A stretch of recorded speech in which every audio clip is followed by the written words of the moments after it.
This is the Ramana Maharshi satsang, a time to listen, reflect, and deeply meditate. Know yourself and be always free and at peace.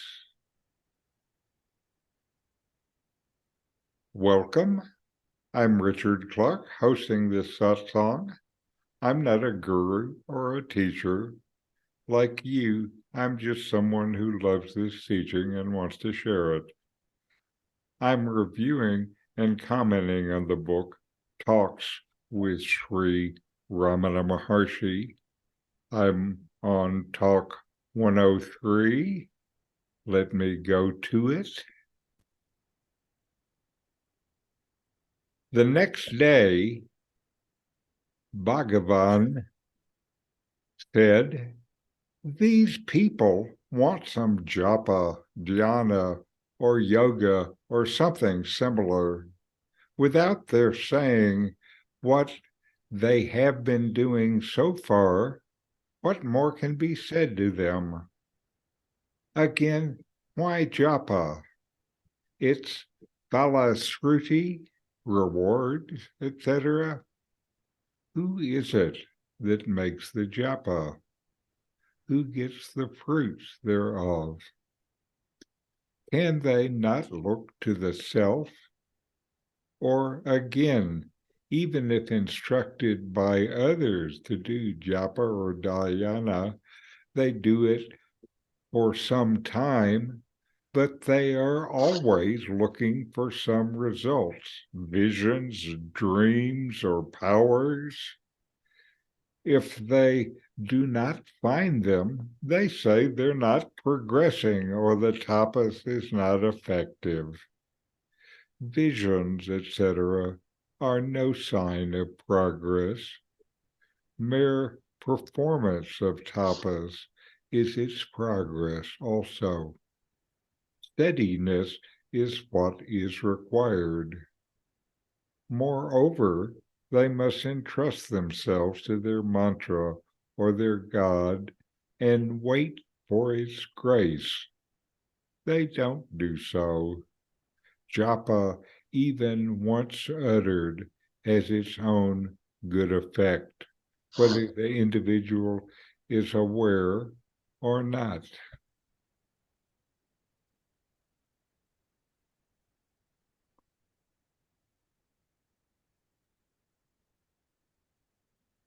Now, to me, it seems like Ramana is grumbling, saying something like, "These folks, they come to me wanting an external practice to fix what's wrong. They don't tell me what they're doing now or anything. They don't even consider investigating their own self. They say they're not progressing, but they look for visions or such as sign of progress and don't notice the progress that comes from steady practice.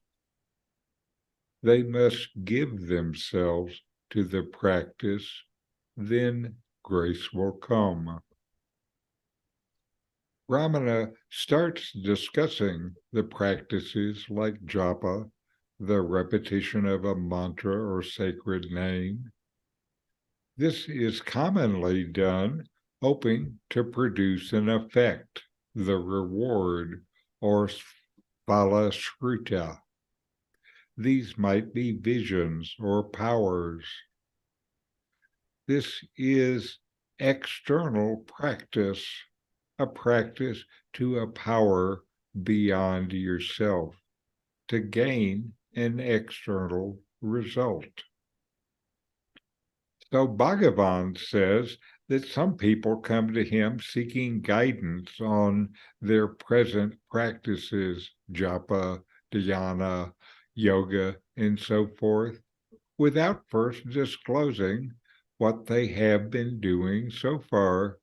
And it's hard to offer correct advice without this context. He questions why some people are so focused on a practice like japa with its promised benefits like visions or powers, when they could simply turn their attention inward to the self. Ramana cautions that looking for signs of progress or results from one's spiritual practice is not helpful. Instead, what is important is steadiness in practice and trusting that grace will come.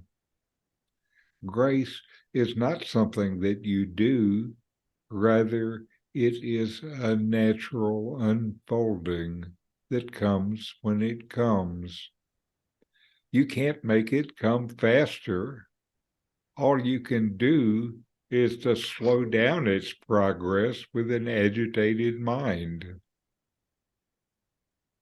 Sri Bhagavan is encouraging us all to focus less on external practices and results and more on cultivating a steady inward awareness of the self. This is a central tenet of Advaita Vedanta. The ultimate reality is non-dual, and that all beings are essentially one. It's not you and some higher power.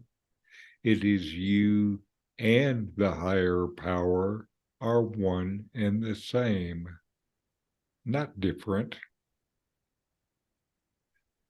Ramana Maharshi taught that the ultimate goal of spiritual practice is to realize the non-dual nature of reality, the oneness of the self, and whatever it is that is the universe and being.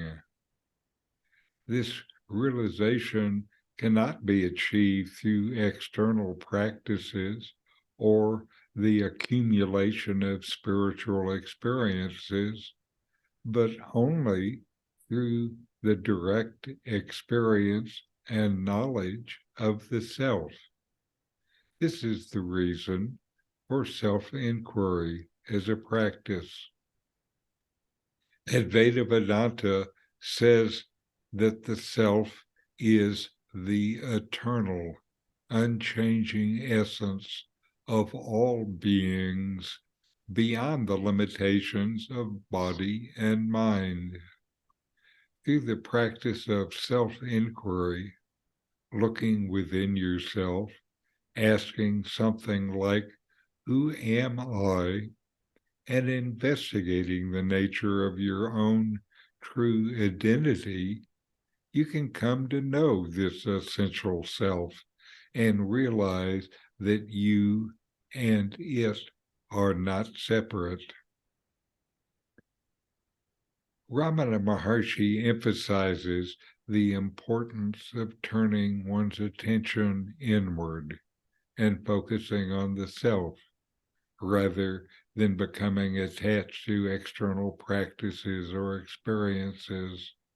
He says that true spiritual progress comes not from achieving certain states of consciousness or acquiring special powers, but from developing a steady, unwavering awareness of the self, gaining self-knowledge.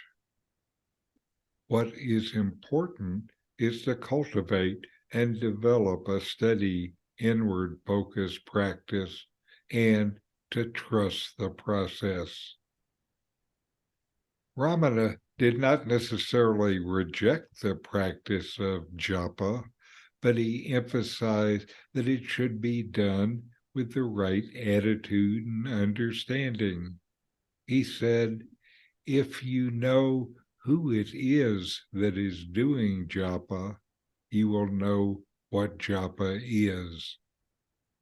If you search and try to find out who it is that is doing japa, that japa itself becomes the self. Ramana is telling us how to take an existing external practice and turn it into a practice that is looking within. He tells people to focus less on the external aspects of spiritual practice, like japa or meditating for a certain length of time or with a certain goal in mind, and focus more on cultivating a steady inward awareness of the self. Ramana says the fastest way to realize the self is through self-inquiry, asking, who am I? And investigating the true nature of one's identity. Ramana also talks about surrender as a path, surrendering oneself to the divine and letting go of the ego. Surrender eliminates the sense of mine, while inquiry dissolves the egoic I thought. Both lessen the sense of a personal I. Ramana encourages focusing on cultivating a steady inward awareness of the self rather than being attached to external practices and experiences. Turn your attention inward and surrender to the practice. It also helps to notice the gradual deepening of your practice along with the increasing peace and happiness you feel every day. Don't look for the exploding rockets. Just notice your happiness and well-being right now. So what are we to do? Quiet the mind and inquire to know ourselves. Trust the process and open the door to grace. Don't think it's something you're going to do by your effort. Grace comes. Trust it. So inquire. Don't just think about it. And now we'll listen to my teacher, Nomi, with a discourse, Inquiry to Know Yourself.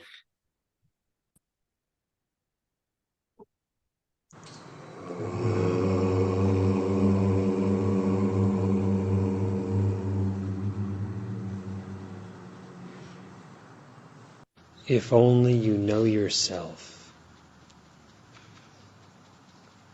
you will find yourself to be bodiless and therefore unborn and imperishable. You will find yourself to be sense transcendent and therefore not an object of perception. You will find yourself to be mind transcendent and therefore forever unconceived. And you will find yourself to be non-individualized, not particularized, and therefore devoid of bondage and suffering.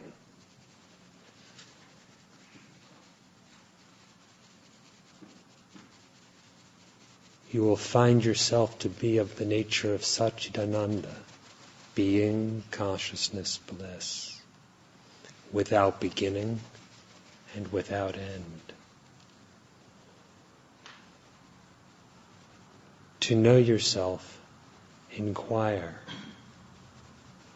Inquire deeply within yourself to know your own nature, your very existence.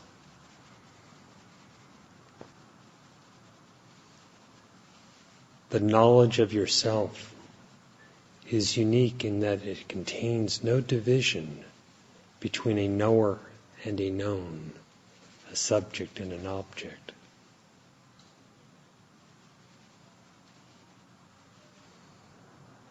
The knowledge is entirely non-objective of the very nature of consciousness itself.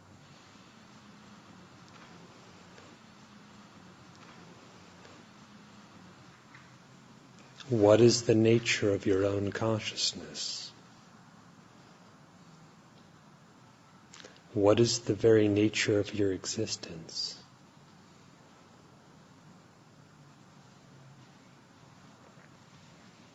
You cannot say, I know it as such and such, for whatever such and such is, it's not yourself.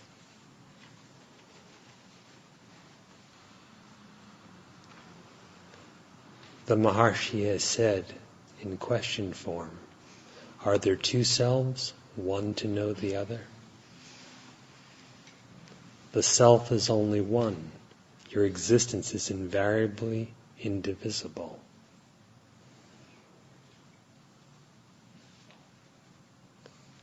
As all confusion and its consequent suffering derive from mistaking yourself to be something that is entirely not yourself. Similarly, by the cessation of misidentification, unconditioned, uncaused bliss is revealed as the very nature of yourself.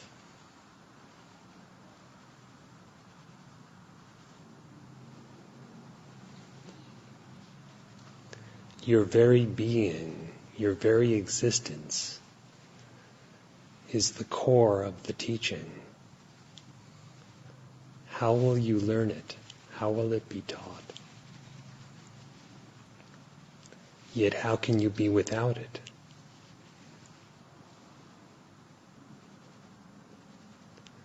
Because of its non-objective and eternal nature, silence is considered most eloquent. Hence the silence of Dakshinamurti. Hence the silence of Sri Bhagavan.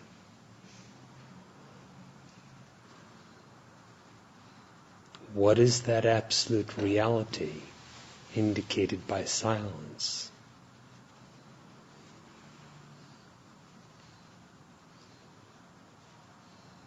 The reality cannot be known as it, as of this, as something objective. It is discerned by a clear inquiry into the nature of your existence. Who am I?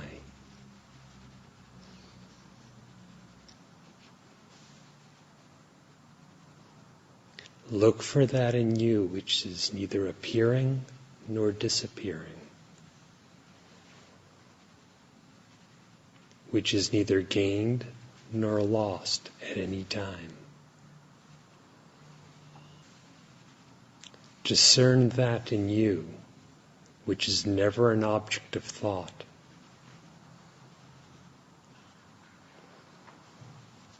Discern that in you which is entirely formless, bodiless, therefore unmoving and attributeless.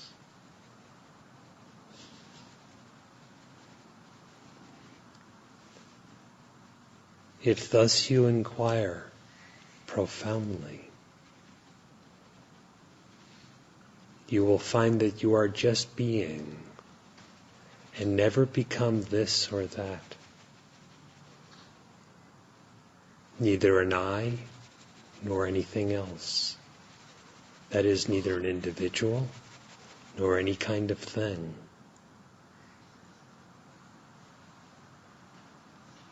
If thus you inquire and know yourself, the consciousness by which you know is the knowledge and is the to be known. If inquiring and thus conclusively knowing yourself,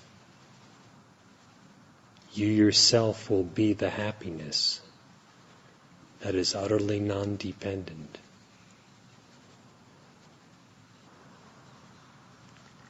that which the Upanishads declare to be Brahman. Know for certain that is your nature. You are not anything else. If you assume you are something else, inquire and find out.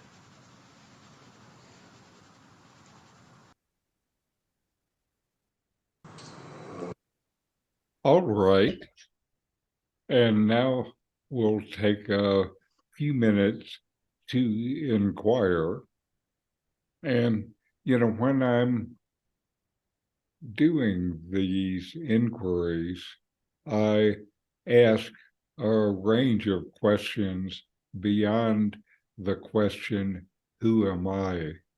I've learned that there are many ways to look within and inquire.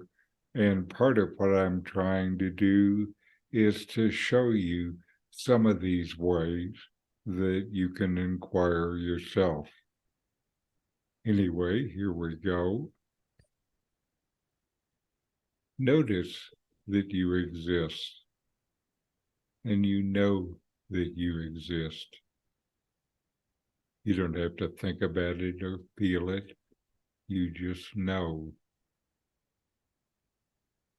This is the deep level that you should know yourself. And now inquire, investigate within yourself. Quiet your mind.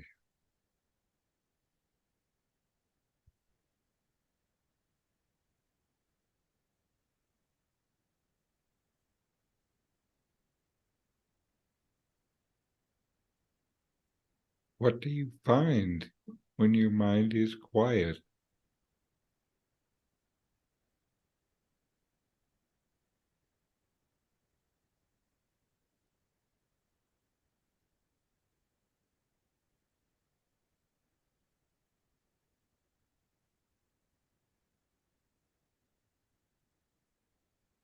Are you still aware?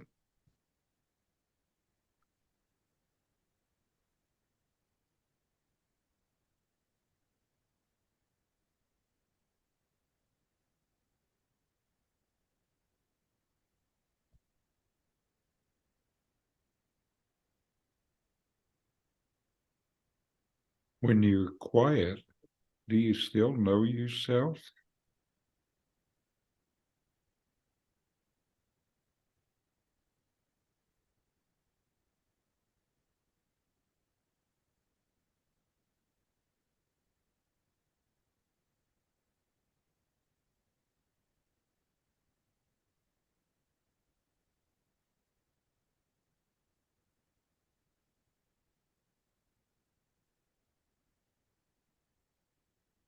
When you're quiet, do you still know what is always?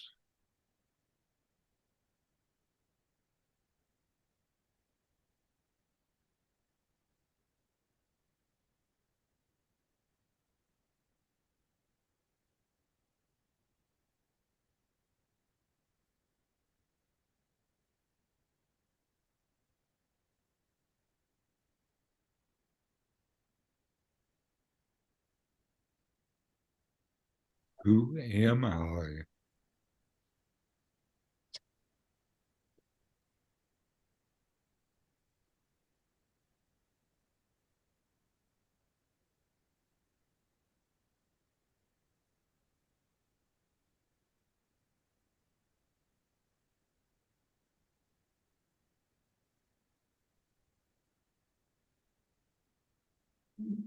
What is the nature of my existence?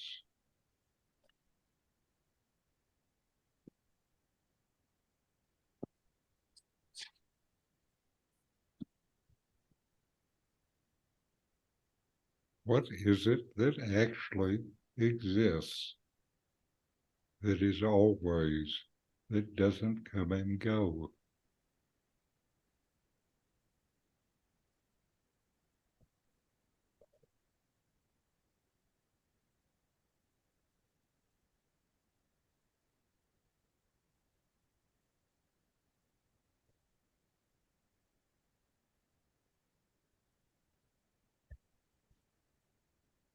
All right.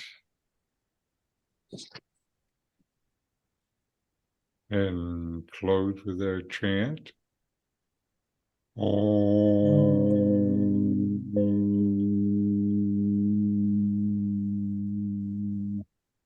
Shanti, Shanti, Shanti.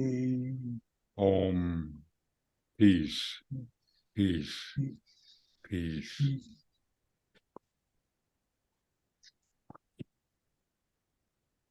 Hello there. Good to see you, Richard. You made it. Hey, look- I moved my computer a little bit and I unplugged the whole thing. Everything went off, Ha! and Thought it must be something like that. it took all this time to try and get it. And then I still couldn't do it on my computer, so I'm on the phone. Oh, well, Well, anyway, thank you. It's good to see you. you can Good see to the see. you can see the rerun on YouTube. I will definitely do that, and hope to be together tomorrow. Yes.